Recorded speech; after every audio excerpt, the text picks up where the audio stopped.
A group of Special Forces soldiers discovered a wall full of cash. It turned out criminals had hidden large amounts of money inside the walls. Everyone immediately started frantically smashing the walls. Ever since they retired from the military, they had been living day to day without purpose. Now facing a wall of cash, they were extremely excited and began frantically stuffing money into their bags, but the amount of money here was beyond their imagination. Before they finished collecting from one wall, money from another wall was also smashed out, but time was running short. The drug lords' reinforcement troops would arrive soon. They hurriedly began loading the vehicle. Soon, the truck was completely filled with cash, but just as they were preparing to evacuate, one team member discovered massive amounts of cash in another room. That's when they realized the walls of the entire mansion were made of money. At this moment, the captain, crushed by life's pressures, didn't want to give up this rare opportunity and kept frantically pulling out money. He had completely lost his mind.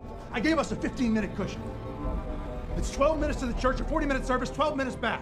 You have never missed a hard out! Fortunately, his teammates managed to calm him down, and they decided to burn all the remaining money in the house. Then they took the loaded cash and headed to their predetermined rendezvous point. The extraction plane arrived as scheduled, but when they started loading money onto the plane, they hadn't considered the weight issue beforehand. The $300 million they had stolen, plus the weight of all the crew members, exceeded the aircraft's maximum payload capacity. They had to throw away large amounts of cash, while the captain beside them adamantly insisted on taking all the money with them. With no choice, they could only risk it. Due to the current overweight condition, they could only maintain a flight altitude of 500 meters. Soon they reached the Andes Mountains. Now they had to fly over this mountain range to reach the ocean on the other side. But since this mountain's elevation was 6,800 meters, they had to force their way through. As the plane continued climbing, the aircraft's structural stress kept increasing, and the plane began shaking violently. The flight altitude had reached its limit. The plane's engines began making alarming noises. To survive, they had no choice but to throw money overboard. After throwing out about $50 million, the plane gradually stabilized. They were about to clear the highest peak. However, just when success seemed within reach, the aircraft suddenly started billowing thick smoke. Then in the next second, the plane suddenly crashed.